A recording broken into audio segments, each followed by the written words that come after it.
what he's hiding. Yeah, I mean, he's... Oh, ooh, is he gone? He did talk about how it's difficult for him to leave, so he should be here at most times. Oh, here you go. Oh, you pair again. Tell me, what's the detective jam? I forget his name. Still hard at work down there. He's going out of his fucking way. Mr. Herlock Sholmes. Oh, yes, rings a vague bell. All that detective business isn't really my thing, I'm afraid. Well, Mr. Sholmes is in his element down there. Oh, jolly good show. Another cup of tea, if you please, Joan. Now then, why don't you tell me... For the umpteenth time, woman, will you watch what you're volley well doing? I shall be serving dinner shortly, sir. Oh, yeah, she's not even fucking acting like she did it on accident. Ah, yes, of course. Privately rude of me, but I'm afraid I shall have to ask you to take your leave if you be so kind.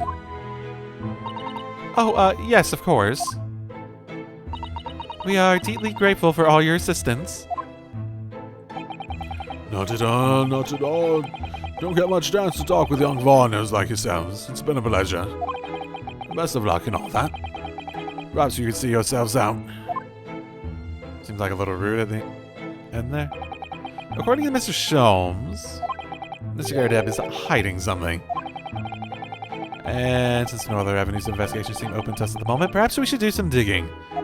By talking to him? Or by examining? By examining. Ooh, look at that thing on the ground.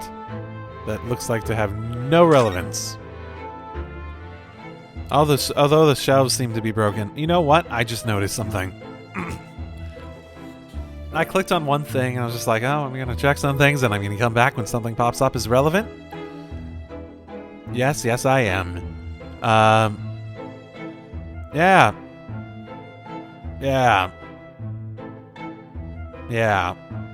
One sec. Yeah, that didn't last much. Oh, no, it's still... I don't really care about his, like, falling apart. I mean, he has shit falling apart, but yeah. I wonder. Perhaps the can was fired at it. Oh, yeah, okay. I mean, that's a possibility, definitely, for sure. That's a big-ass window, though, I'm gonna know. Is it per window? What is he doing over there? I feel like I blink and he's there. Like they do, like, oh, I don't know why I never, like, notice him until it's just like, oh, fuck, has he been there the entire time? Because I, like, had been staring at, like, the general... Like, I didn't even notice him until I was, like, halfway through that last thing, too. It's just like, and then my eyes wander over just, like, an inch. And it's like, oh, fuck. Mr. Sholmes? Aha, we meet again, my dear fellows.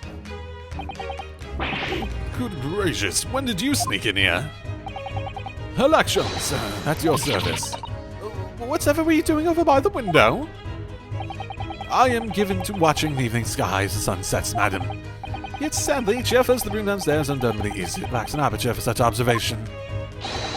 So I took the liberty of borrowing a small corner of space by the window up here.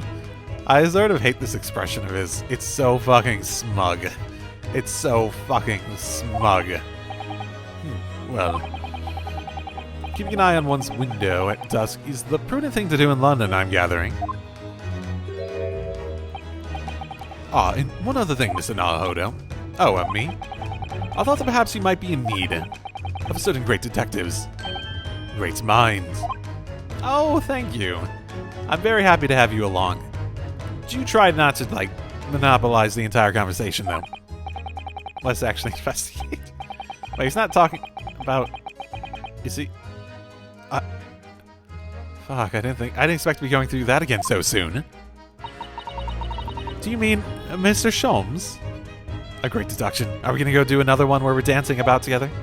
Because that was a lot of fun. It's been a long time, but it still, like, stands out in my mind about how nice that sort of, like, how cool that sort of, like, production was, right? there's a mighty secret in the smartest room. My eyes see even the most trivial trifles. If you, I take it you're prepared, Mr. Nahodo. I think so.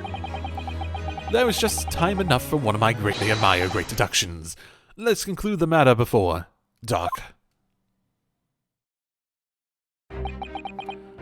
Mr. Garadem, though it would seem you are a military man of considerably distinguished service, your standing as a landlord is most certainly not what might one call first-rate.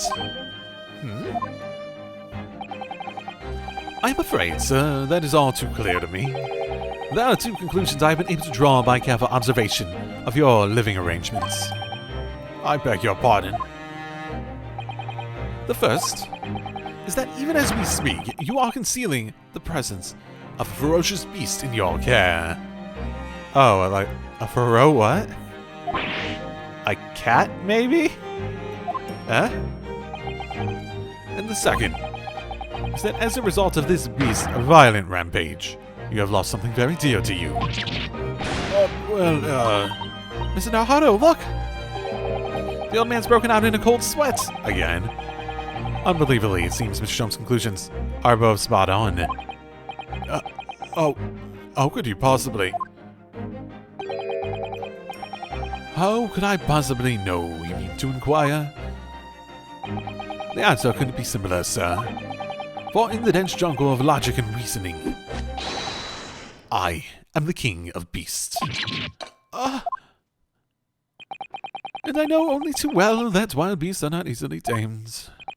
So, shall we begin?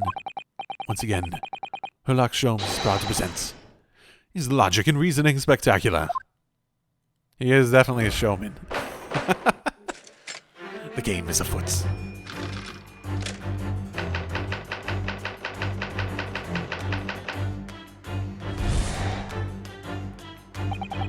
It certainly shouldn't take a great detective to see that a fearsome beast has been on the rampage of late within these four walls. Oh, we were just talking about how Canon may have done that. Thus we are faced with the question, what form might that beast take? Oh, he's looking behind us. Something on the wall. And or the maid. For a man with military breeding, your eyes are uncommonly candid. Your furtive glance, Mr. Garadem, leads us directly to the answer. The true nature of the beast has run rampant here is revealed by that lion statue. Yeah, no. Something else. Are those cannon shells up there? Yes, though an army man, you appear unimposing at best. A fact that has fueled your admiration for the mighty lion, the king of beasts. What is this, Biffle, I ask you? In the end, your admiration became so great, in fact, that you had a living, breathing specimen shipped from India, which you tried to keep in this very house. What? Whoa, whoa, whoa, whoa, whoa, whoa, whoa, whoa, whoa, whoa, whoa, whoa, whoa, I just saw something. Does he have a scar on the other side of his face? I just saw, like, a little bit of, like, discoloration when he was, like, jumping about there. On, like, the other side of his face that actually showed. Huh. Yet living with such a wild beast proved more difficult than you would imagine. The chilling traces of a wild rampage are still very much in evidence. Well, yet as we look around, the beast in question fails to present itself. Where could this angry creature have disappeared to? Madam. What? Me? I pray you do not consider me unchivalrous, but it is plain to me with one glance in your direction. It is? Your dress pocket gives us a handsome clue as to the beast's current whereabouts. For protruding for it is a handbill advertising a circus show. Ah.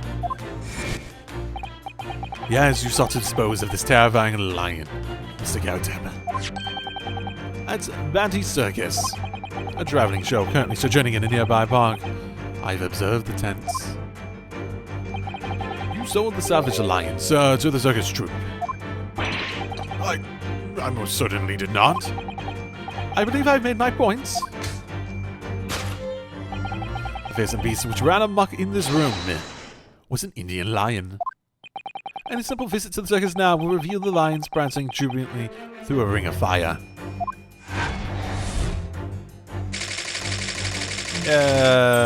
Asiatic lion. Never heard of it before. I guess that just means Asian-based. Asiatic, probably. Now, Mr. Gowdem, it is plainly clear that you still have deep feelings for this formidable beast. Yeah, he's getting tired. He stopped showing tails because it's just like yours, so far off base. Indeed, in that blight blows, the stress this loss has caused you is veritably tangible.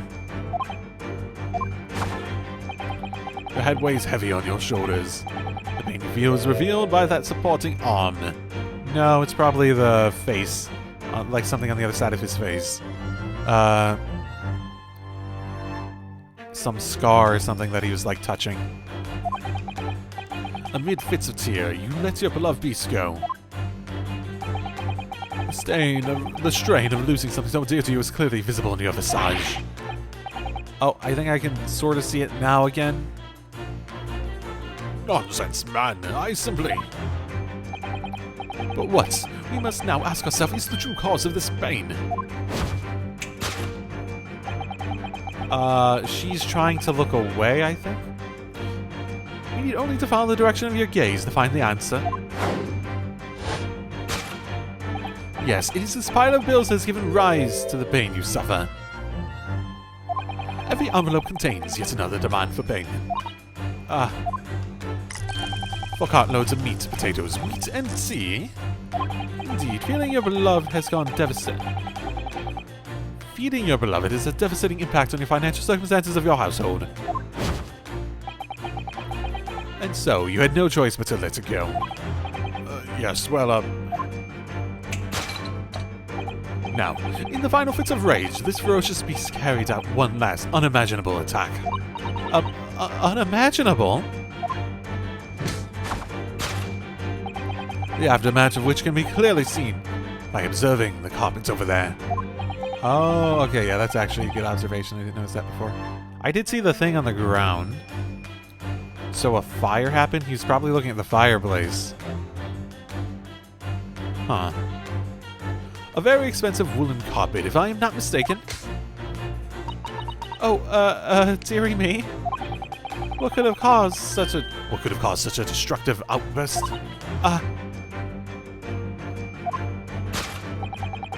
This time, madam, I'm afraid it is you who has inadvertently revealed the truth to me.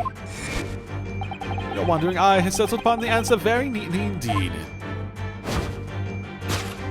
Yes, to explain the dire state of the carpet, we need only look at the Tower of Case. There is no creature more dangerous on this earth than a beast with an unsatiated appetite. Was it not once said by a certain noblewoman, if they have no bread, let them eat cake? Food is at the heart of all tragedy, in fact. I'm not thinking like, is that true? Whatever do you mean? Having tired of the taste of cakes, the beast began to stalk its next prey. I'm sure I need not spell out the nature of this final act of destruction carried out by the beast. There's only one logical conclusion.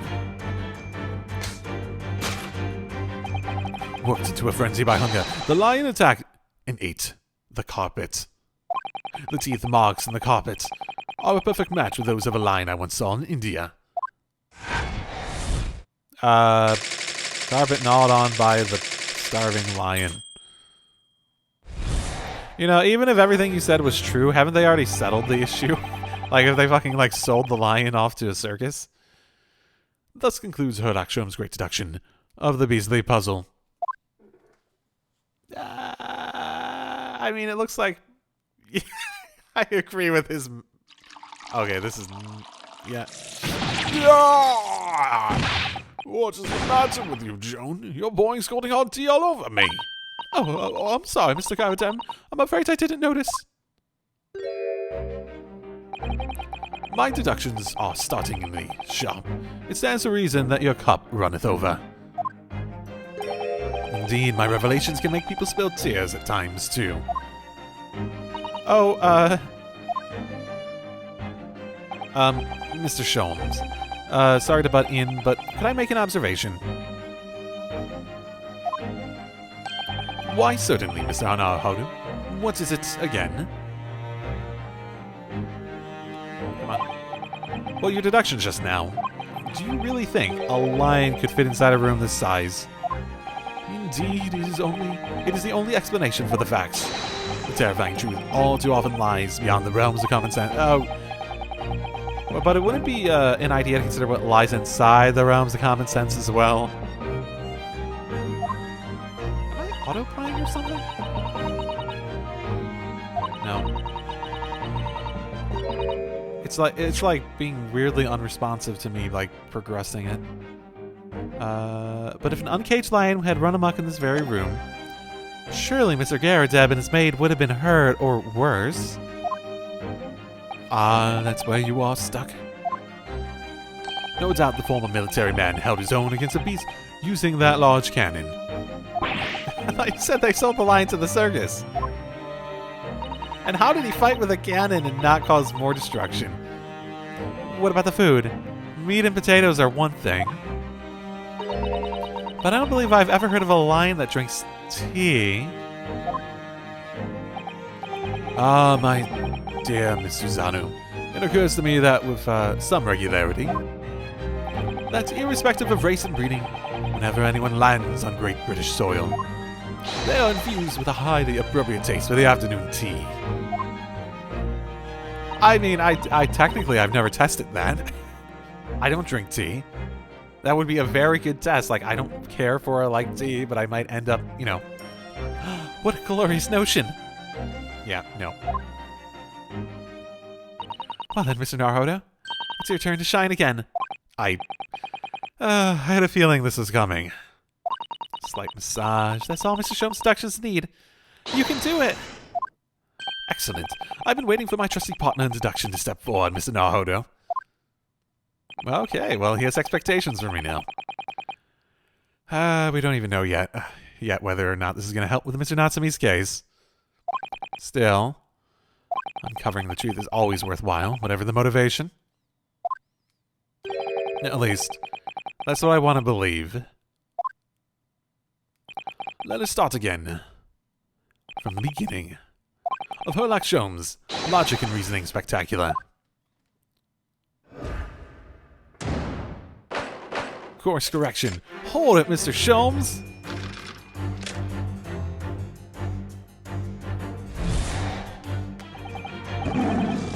Yeah, unlikely. I really didn't see the line thing coming. Yeah, that's just sort of... No, but if you observe Mr. Garradeb's reaction, rather seems as though some beast did indeed run amok here in this room. Yeah, something with a very fierce nature. But it couldn't have been a lion transported from India. So, what was it then?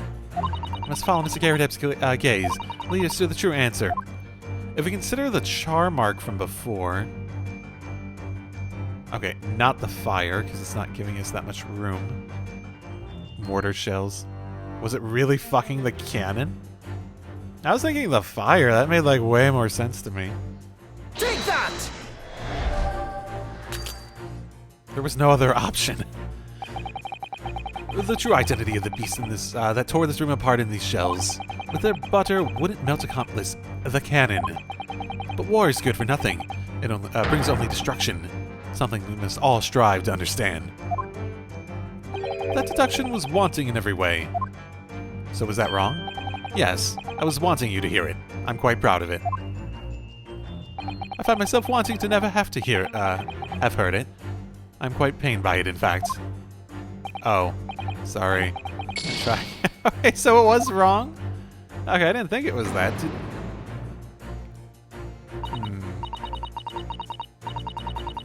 Destructive creature had been working this room.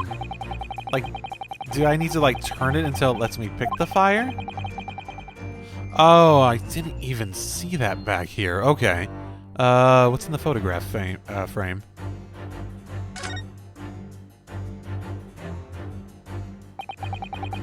What's this photograph? Oh, I think I see it. It appears to be from Mr. Garrideb's wedding. He looks very happy, doesn't he? He does, but you can't make out the bride. I mean, there does seem to be a very distinct form factor to her. Now, how unfortunate. Something must have struck the glass directly over the woman's face. I wonder what happened. Probably best not to delve too deeply there. Until we present it. Take that! I mean, I legitimately thought it was the fire. I gotta be honest. Because there's like burn marks on the behind the lion statue and the mantelpiece, almost still really hidden from view from the photograph. Though I have yet to examine it in detail, I can assure... Okay, I didn't examine it in detail. Got it. Because I'm employing extremely advanced detection technique called jumping to conclusions, you see. The game is like directly telling me. So I mean, it feels fairly safe to say that the woman is probably the maid in question, right? Unusual design. It's like some sort of embellished sunflower. Okay. Take that! There we go. Yep, okay, that required more steps than I expected. I'm gonna go ahead and save just in case. Yeah, I was jumping to conclusions, as the game said. The true nature of the beast that has run rampant here is revealed by that newlywed bride. Precisely, Mr. Naruhodo. No other explanation could possibly fit. Yes, this frame print pictures your wife, Mr. Garrideb. You also sold her to the circus. And while we lament the fact that her face is obscured, we can still make out her mighty arms and note the considerable horsepower they must contain. Oh, indeed, surely any woman of such powerful constitution would be honored to be described as a beast. Honored might be, stretching a point. Too late. The fact remains that the beast, which so clearly savaged this room, was your wife, Mr. Garrideb. Oh, I see it again. The chilling traces of wild rampage so very much in evidence. Well, yes, as we look around, the beast in question fails to present itself. Where could this, angry creature could have disappeared to? Madam. Can she, like, shift her hands to see if the wedding ring's on there? Because it's a very distinct sign, right? But me? I pray do not consider me unchivalrous, but it is plain to me with one glance in your direction. It is. Right, your dress pocket gives us some handsome clues that can piece of current whereabouts. Okay. The poor fragile defenseless woman is beside herself. Well, I don't know about fragile. Oh, dear. Anyway, Mr. Sholmes is quite right. There's no sign of Mrs. Garrideb anywhere. But maybe he sold her to the circus. But it seems there may be a clue to her whereabouts. The maid is trying to hide. I wonder where Mr. Garrideb's wife could be. Distinct design. And it even calls it a wedding ring. She's wearing a very large ring. Look. Oh yes, a sunflower design. Some rather nice embellishments. It's on the ring finger of her left hand, which means... surely it's a wedding ring. Looks like it's on there for life, too. I can't imagine it would slide off a finger that size. Oh, Ryunosuke, you're being sort of a complete asshole at the moment. That's something to think, Mr. Naruhodo. Not to say. Do you know that Mr. Garrideb's wife in the photograph had a ring very much like this one? There's a large sunflower design as well. Really? You have a great memory for these things. Large sunflower wedding ring. It's quite a coincidence that they have the same ring, isn't it? Indubitably. Take that!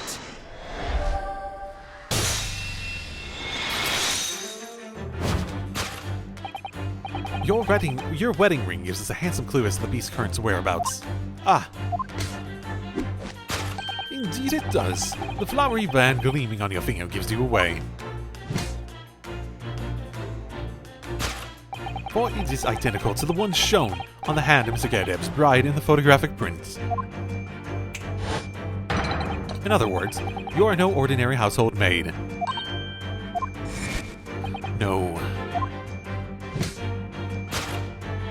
You are Mr. Garrideb's lucky bride. You are Mrs. Garadeb herself. Oh my...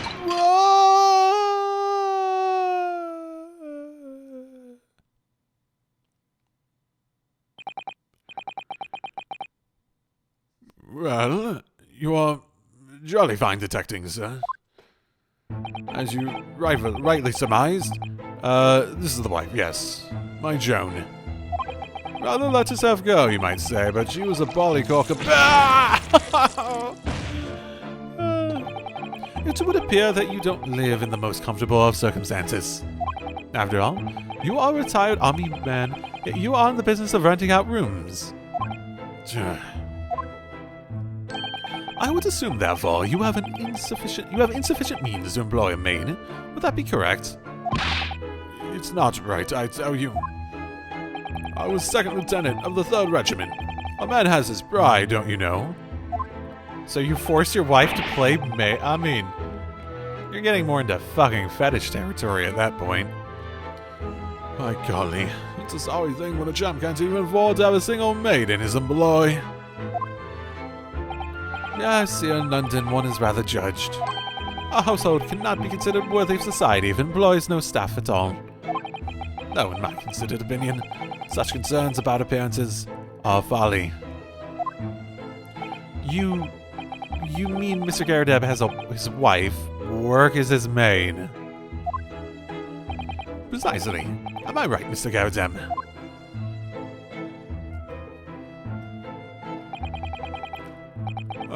Only in company, obviously. But listen here, this must remain a secret. Tip, top secret. Please, no, this is definitely going to come out in court. Is it going to go on the record and it's going to be made public and...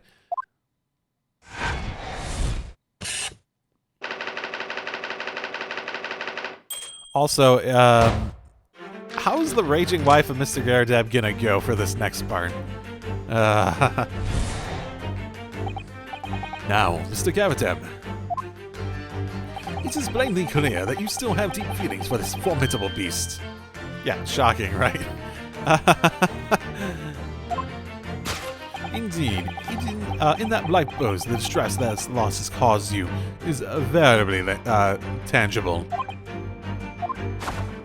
Your head weighs heavy on your shoulders. The pain you feel is revealed by your that supporting arm. Mr. Shumps is quite something. He's still calling Mr. Garadeb's wife a beast. Yes, as a woman, it feels rather uncomfortable. But Mrs. Garadeb is standing beside her husband as we speak. In other words, he hasn't lost his beloved at all, has he? Oh, how true! So perhaps that supporting arm that seems to be propping up his head has some other significance, then. According to Mr. Sholmes, Mr. Garadeb's pain is tangible, though. What could that pose really signify? I got a thought. I got a slap. Oh, it's a slap. I thought it was like a burn mark or something. Take that! Yeah, okay.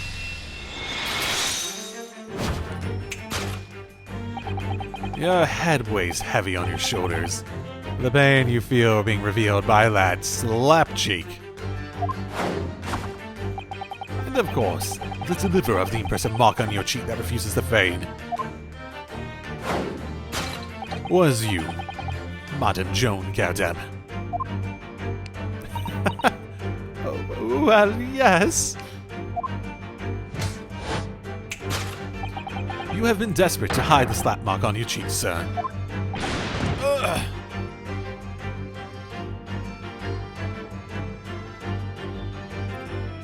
Oh, the blazes. Did you work that out, man? Nothing escapes the notice of one trained in the arts of observation, my dear fellow. That's why you haven't looked directly at us even once. To keep your other side from view. Well, Now, let us proceed to the next conundrum. Why were you subject to such a violent slap? In other words, we must ask ourselves what caused Madame Garadeb to fly into such a rage. And we need only follow the direction of your gaze to find the answer. Yes, it is the pile of bills that has given rise to the pain you suffer. Didn't Mr. Sholmes say that the bills were all for a lion fodder? Yeah, but now that we've established the lion never existed, which can only mean the thing responsible for gobbling up all that food was Mr. Garrett's wife. Mr. Naruhodo, she's a person, not a thing. Yes, well, it's the 1800s, man. What do you expect of me? She's also the person who gave her husband a mighty slap around the face. One so hard that it left a perfect hand mark, in fact. Yes, why would a woman want to hit her husband with such force, I wonder? I'd love to know the answer to that question.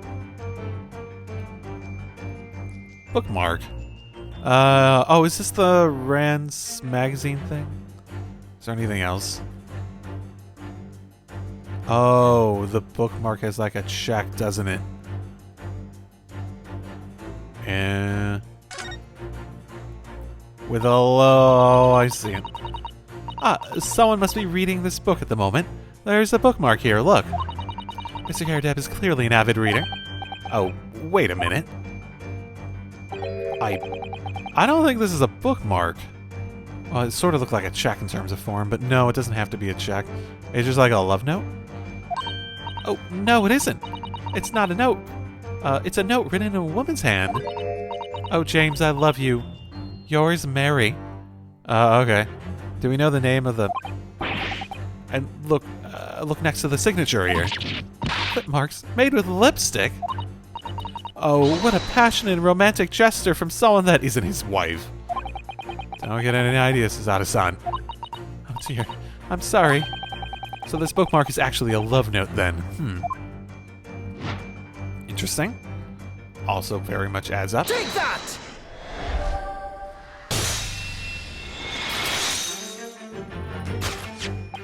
Yes, it is the love note that has given rise to the pain you suffer. Oh, James, I love you. Yours, Mary. Passionate indeed. Perhaps the sender of this note, a certain Miss Mary, is on the fly. Is the fly in the ointment here?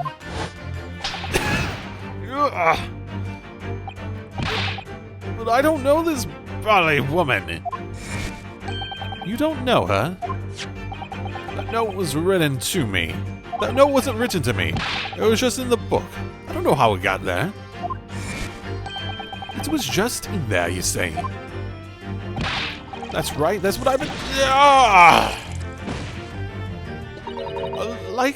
A likely story? Now listen here, Joan, old thing. I explained at the time. I bought the book at that second-hand place. That note must have already been in there.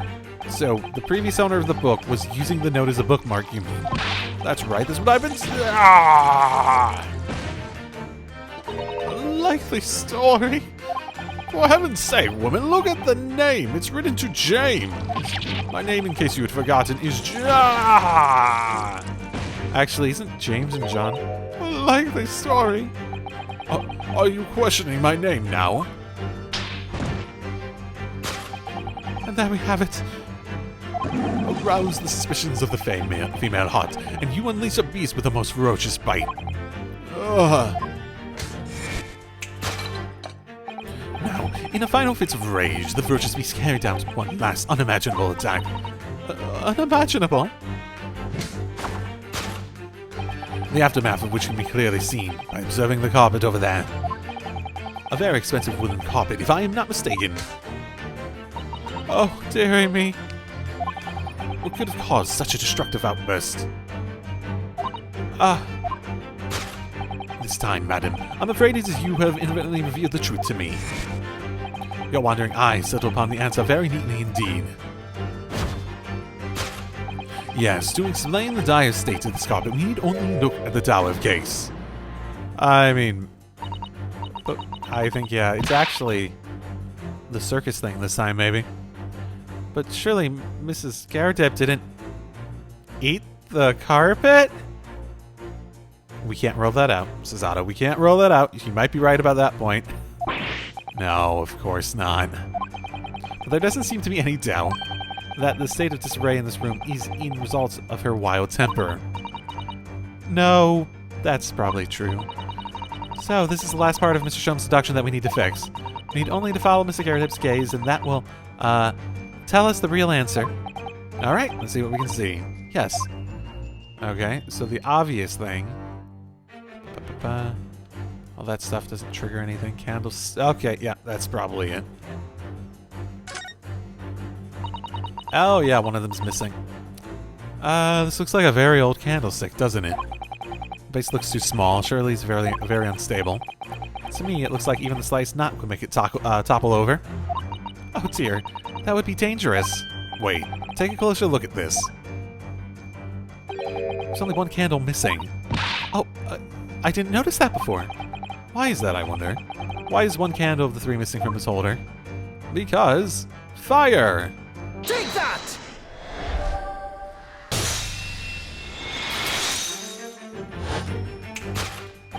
Yes, I was right about the fire. Yes, to explain the dire state of the carpet, we need look only at the candlestick. Ah, most illuminating, my dear fellow, and of course, the only possible way out of this logical labyrinth. Yes, the remnants of a ferocious attack in which the carpet was devoured was clearly visible. Oh, okay, I saw that on the floor. I didn't realize it was a fucking candle, though. Indeed, they are. The scorch marks at the edge clearly give the truth away. Scorch marks? It would appear that this room was the scene of a little marital altercation. Mrs. Garrett's mighty arm muscles left an impression not only on her husband's face, but on the entire room. The force of a strike caused the candle to fall from the holder. And in seconds, the carpet was alight, and the whole corner of the room in flames. Yes, sir. For the most ferocious beast in this world is neither a violent lion nor a vengeful woman, but fire. And in this room, the ferocious beast bared its claws and ran amok. Eloquently put, my dear fellow. So you see, there is but one conclusion here.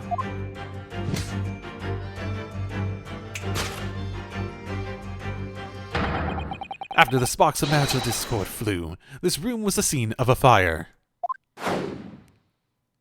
Yep.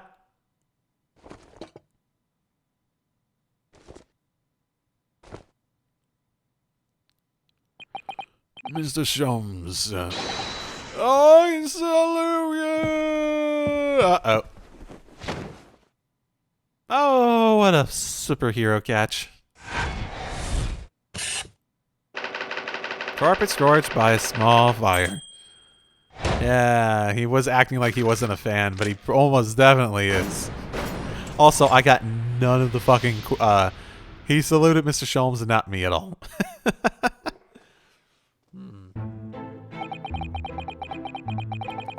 Oh, it's these gosh long winter nights, you know. Nothing to do but read in front of the fire. Luckily, there's a jolly good second-hand bookshop just around the corner. Buy all my old novels there. And in the pages of one particular novel, you discovered some rather illicit material, for which your wife admonished you harshly, it seems.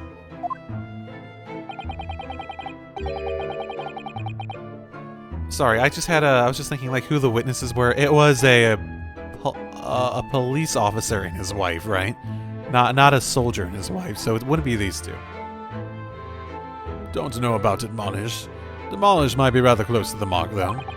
And beast is most certainly an apt... Here we go again. And the carpet was destroyed by a fire when the candle fell on the floor. Right to say it was.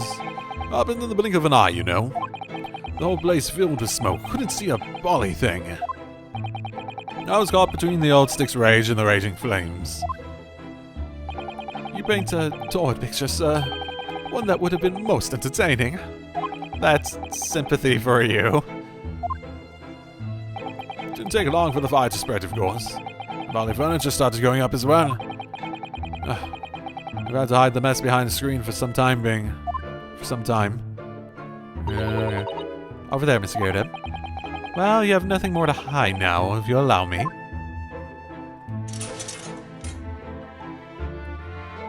Yep, that's pretty clear.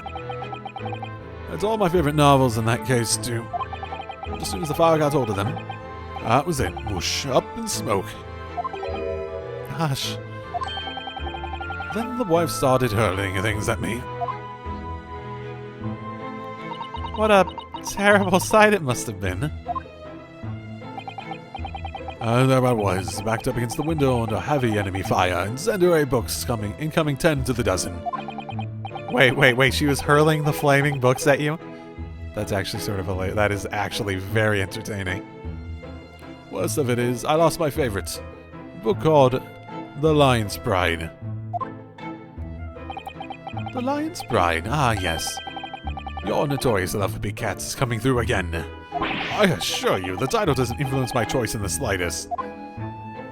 So the bald man really did lose something dear to him as a result of the ferocious beast rampage.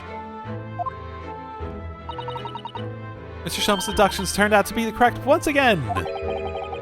Can only be described as a great British wonder. Oh, I tell you, this was total carnage. Flames everywhere, and old stick-to-fuel Fettle. Out of interest, what time of day was that? Not sure I can remember. It was 2 days ago now. Let's see. Around 5 o'clock, I think. So the exact same time as a terrifying incident unfolding outside your window on the street below. Even more terrifying on the inside, I can assure you. Oh, Lighty could have been relaxing outside my window at that moment. I wouldn't have noticed a damn thing. Oh, really? So it has nothing to do with our stuff. Oh, I think it does. Who's James? That's the thing that I think we really need to take out of this. We got a people option. We don't have a James in this yet. No, so it's probably someone at the bookstore then, yeah? Mr. Sholmes? Yes, Mr. Nahoda. What can I do for you? Well, I think we've got to the bottom of Mr. Garrett's situation now. What does that have to do with Mr. Natsumi's circumstances? I can't help you there, I'm afraid. What? My dear fellow, if you recall, I did say as much from the outset. I warned you that although I knew the retired army man was hiding something, I could not be sure whether a secret would prove to be of relevance or not. I just knew you were going to say that! Now, Mr. Nahodo, you mustn't lose heart. Bear in mind that all things fall into one of only 2 categories. That was relevant to the case and that was not. That makes no sense to me. Well, no matter. It is of far greater importance that you make up your mind now. Sorry. Visiting hours at the prison will soon be over. Oh no, is it that time already? For to accept Mr. Natsumi's case, we have official paperwork to attend to. So that's it. No more time to think. Perhaps you'd like to betake yourself to bidding us farewell now. I must prepare supper for Mr. Garrett. Oh yes, I'm so sorry. Thank you both very much for your time. Sasaki-san will be waiting for us. And I'm gonna have to give him an answer. I think we know what that answer is. Don't we? I feel like we should at the very least.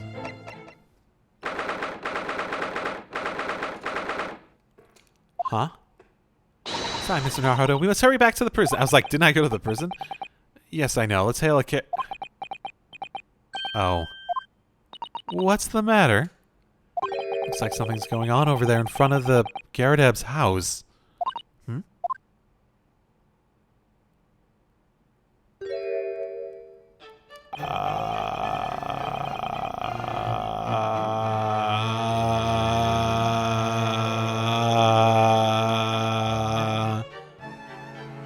Okay. Well then.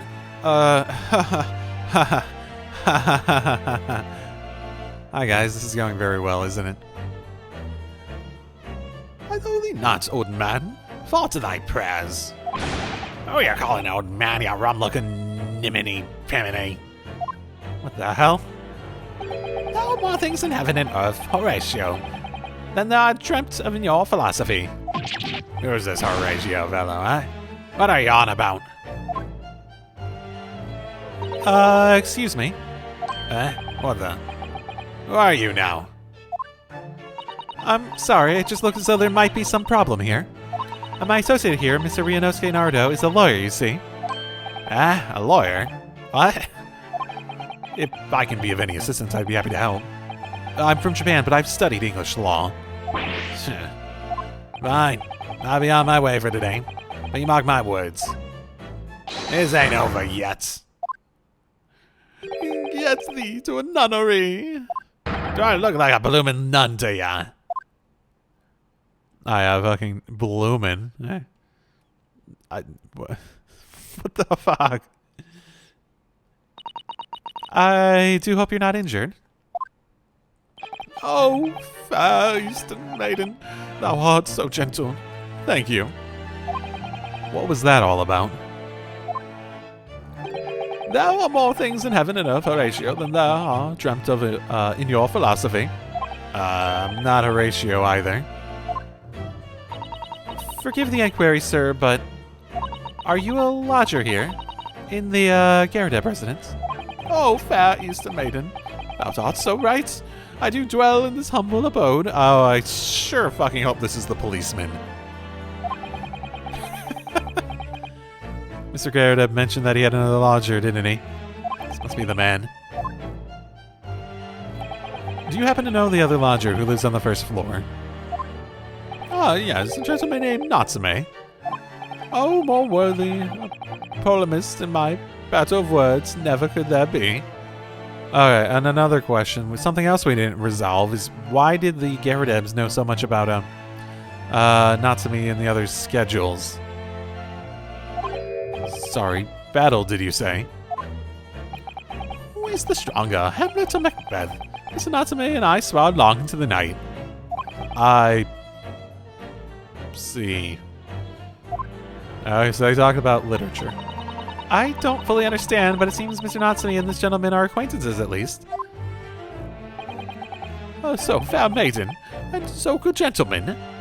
I can tarry here no longer. Very well. I didn't really understand him, but I think he's returned to his room. Seems he's unaware of what's happened to Mr. Natsume, so can't really help us. We have Sasaki-san and this man as lodgers. The Gyarados house really is full of eccentrics. Anyway, I'll go and find a carriage. Yes, I'm sure Mr. Natsume is eagerly waiting our return. Let's hope we can get to the prison before visiting hours are over.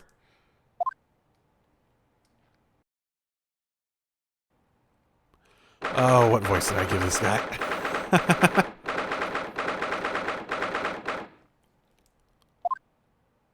Twitchy little. Oh my goodness. Oh, it's you. You're here. You came? Locum student Mr. Naruhodo Esquire. I can't believe you came back. I'm so charged. Okay, that sounds about right. We are so sorry for to have kept you waiting, Mr. Natsume. Oh no, think nothing of it. Relax. If I were a cat, I would purr with pleasure at the company of such fine compatriots. Noble, nurturing, never failing, knee upon knees. Oh no, let's not get carried away. Oh, I quite agree. There is nothing more reassuring than the familiarity of one's native land. On the other hand... Oh, you are fucking following me now. It is through friendship transcending international borders that one truly appreciates the facts. Such is my belief, at least. Yes, it's you. The miserable, rotten spy! Oh, like Sholmes! He fucking poses as he does it. He doesn't even mind the fucking rotten spy part. He just likes being announced. Mr. Sholmes, what are you doing here? I have no intention of doing anything, per se. Save observing, of course. Whatever you mean, Mr. Sholmes. Well, having encountered some curious reading material in the gloomful room, and having unmasked the secret identity of that eccentric bear, I decided I should drop in on my way home. You see how my defested friend is faring? Just following me. Room for room.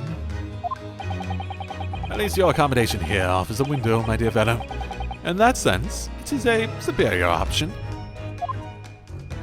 Anyway, I must commend you on your taste in books. My day has been a delight and cost me not a penny. Oh, you! How dare you, Warlock Shows!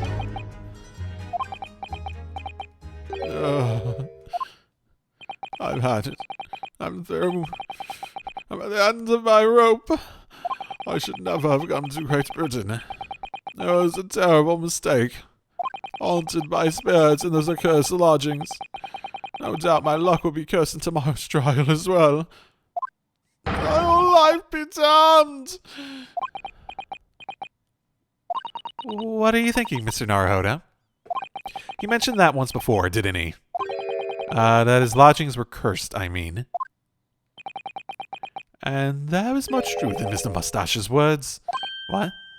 Cursed is a wholly appropriate description, I would say. For the man's lodging, and indeed for tomorrow's trial.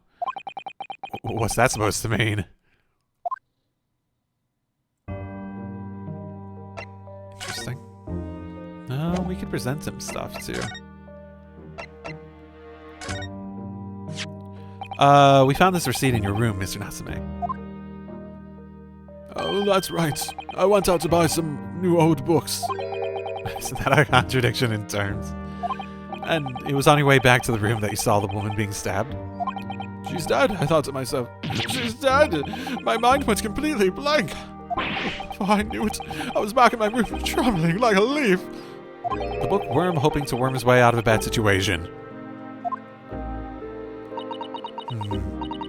Mr. Naruhodo, please do be careful not to think such disparaging thoughts. How could you possibly know? Yeah, that was the important thing. Okay. Cursed trial, cursed lodgings. Mr. Natsume, what did he mean when what you said just now? About the trial tomorrow being cursed? Oh no, why are you looking so grave? You're making me nervous. I was just getting carried. I was just getting carried away, that's all. I didn't mean anything by it. Oh, I see. That's really agitated him. You mean the trial really is cursed somehow? Are you referring to the prosecutor? The Reaper of the Bailey? The Reaper? Oh no, what do you mean? Please tell me. Summarize succinctly in 16 salient words. No defendant has ever survived a trial in which the Reaper stands for prosecution.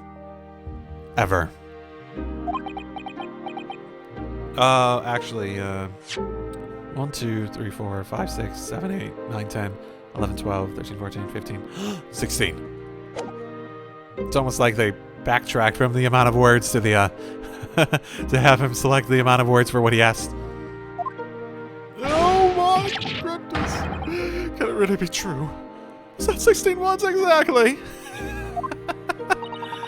Yesterday, Mr. Naruhodo successfully defended someone against the Reaper. But then, after the trial was over, the defendant passed away in unusual circumstances. Mr. McGill did. What? I am impressed, Mr. Zato. You have an eye for detail. Actually, the Lord Chief Justice told us. Mr. Sholmes. Surely it can't be that having failed to have the accused convicted that Lord Van Zeeks killed the man himself. Oh, no, he couldn't have, surely. Everyone looks at Sholmes. You have some wonderful notions. Sorry. The man isn't a mass murderer. He's a court prosecutor, my dear fellow. Oh yes. Why, of course he is. Of course he is. Then why are you trying to scare me? It could be said, however, And that the real truth about the man is even more terrifying than you hypothesize. What on earth do you mean by that?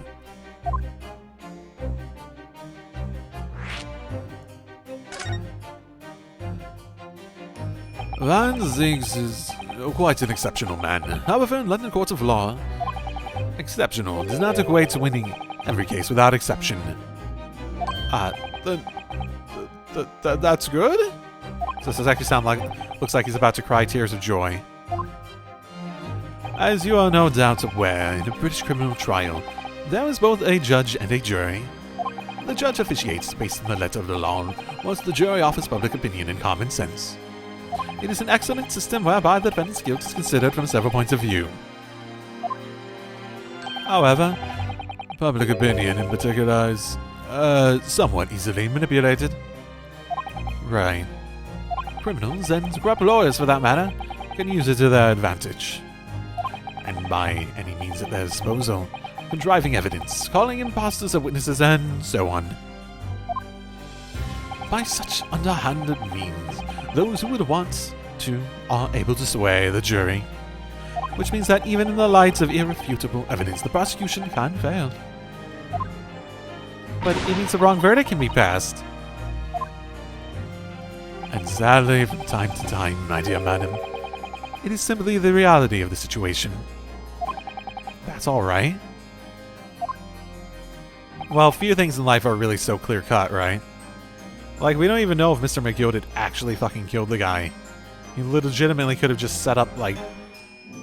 He could have just, like, he's rich, he was being accused of something, so he's just like, okay, I'm gonna make this go away. It doesn't fucking matter. Especially once he has a Reaper of the Bailey and he's no other, like, he can't just, like, base it on normal legal stuff. Like, legitimately at that point, he just could just be like, yeah, I'm gonna make this go away or else I have no real chance, right? It could have been like that. He could have been innocent. He probably didn't care about the truth. Like, the situation that happened could have been completely different. He could have still been innocent, though, right? Him fucking doing that makes him look guilty, but when you have a system that is swayed in order to get the result you want, you're also fighting against that. Because if you're, like, just trusting, hey, the truth is definitely going to come to light, and if I'm innocent, I'll be declared innocent. And you have the resources and influence and money in order to, like, be like, well, maybe I can just make it go my direction no matter what when this isn't a sure thing. You might do that. However, those indicted by Lord Van Ziggs cannot escape justice. Their fate is sealed. Oh my. Though the adjudication may see them leave the courtroom with their freedom, within months they all disappear. It is most striking.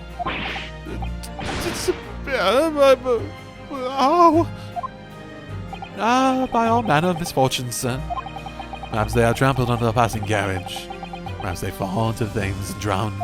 Perhaps they are suddenly overcome by a raging fever. Or perhaps attacked by highwaymen. Oh, no. Are examples of the reality of events here in London. I'm afraid, Mr. Narhoda.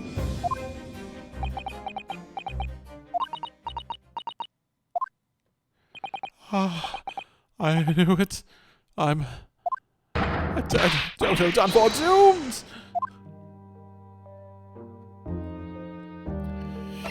It does seem oddly suspicious.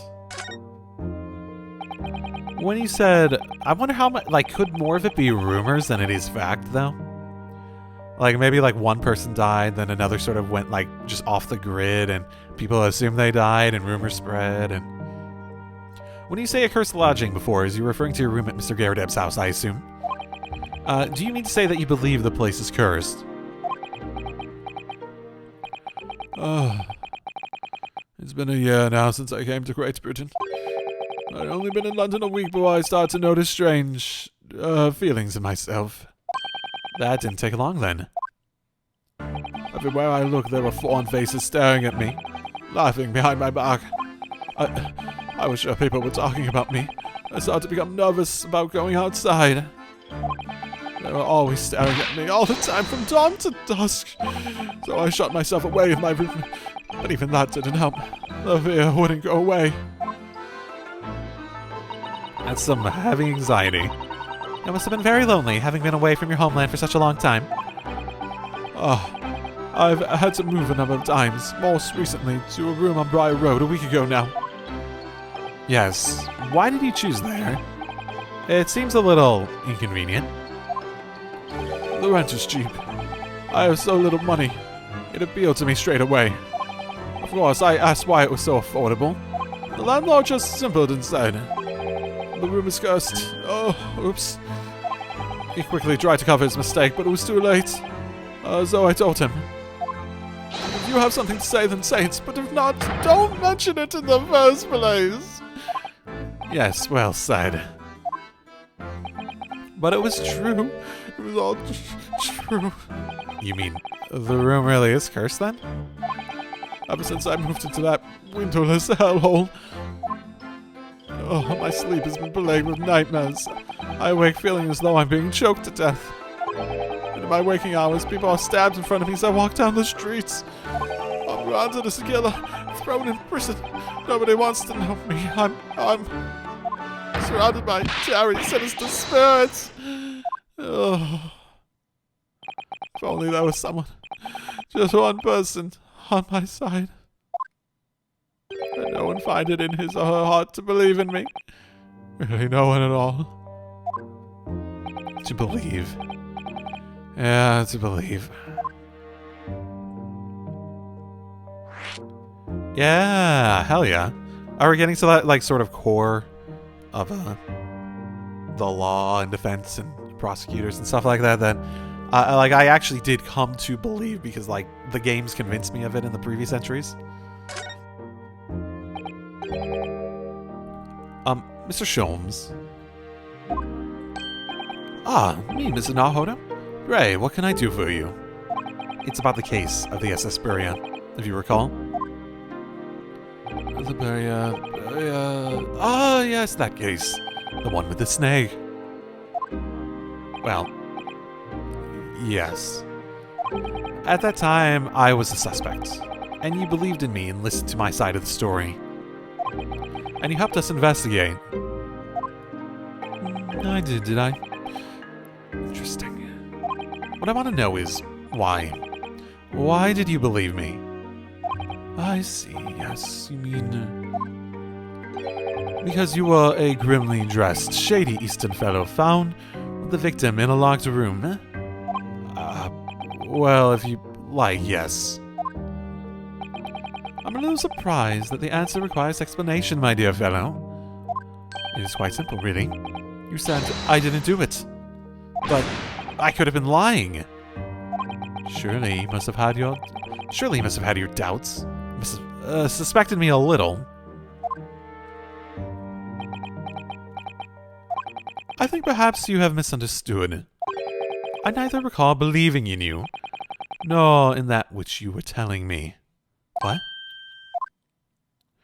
You see, the only thing I believe in are those things I choose to believe in. What? What do you mean, Mr. Sholmes?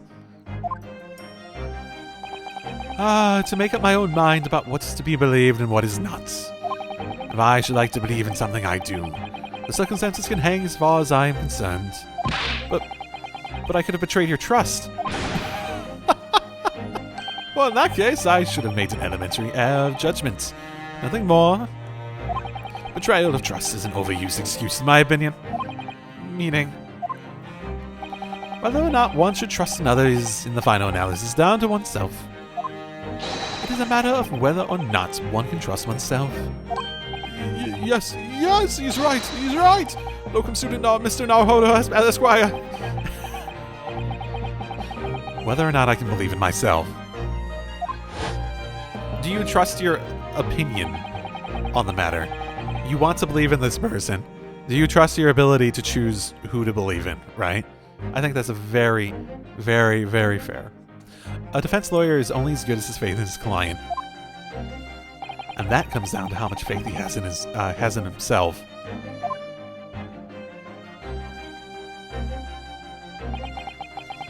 You're You were so right, Kazuma.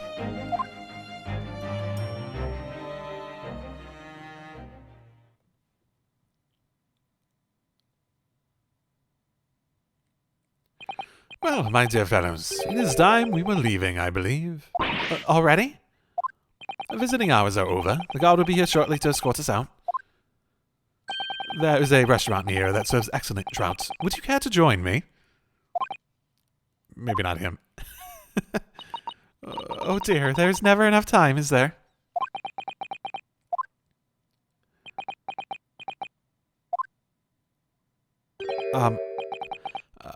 Mr. Natsume, if you'd like, in the trial tomorrow, I'd be happy to represent you.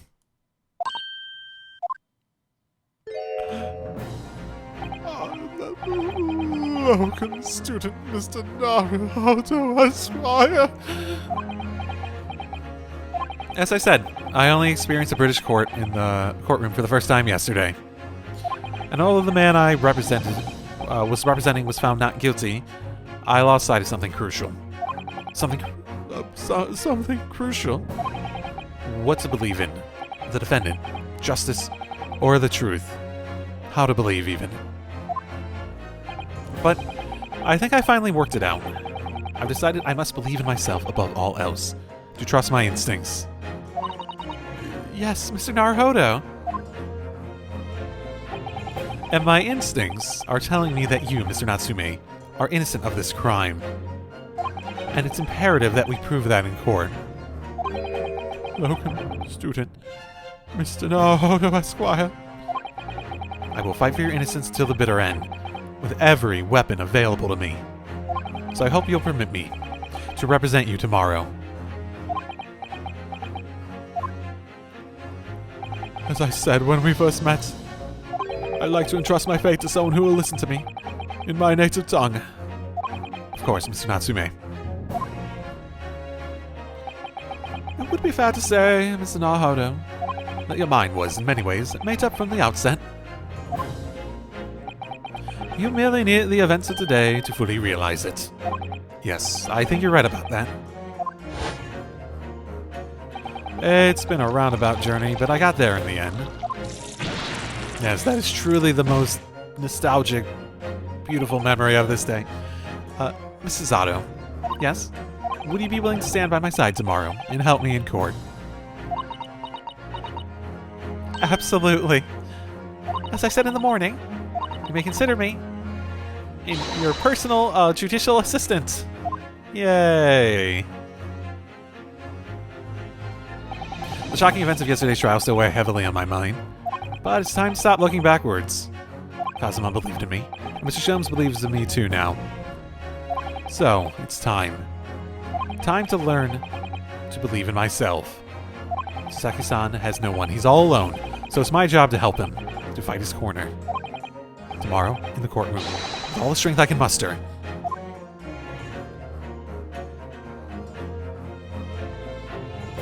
Hell yeah. And we bring us to our stopping point. Cool, cool, cool. So yeah, I'll continue this soon enough. I assume we're gonna probably jump just into the,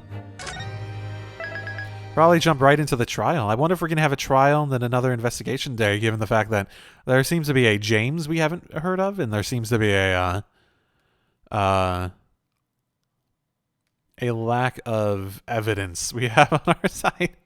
And then again, we went through the entire last one without that, but I guess we also brought in the scene of the crime to the courtroom, so you didn't really need to go investigate outside of it. I guess we'll see. See if it's a multi-day thing. I wonder if there's going to be any multi-day ones in this. Considering we've had two to-be continues before we even jumped into the trial, it's hard to imagine that's going to be, like, massively longer, right? Well, either way, I'm going to leave it there for today. And wherever this is in an episode, I'll see you again next time. Until then, drive safely, everyone.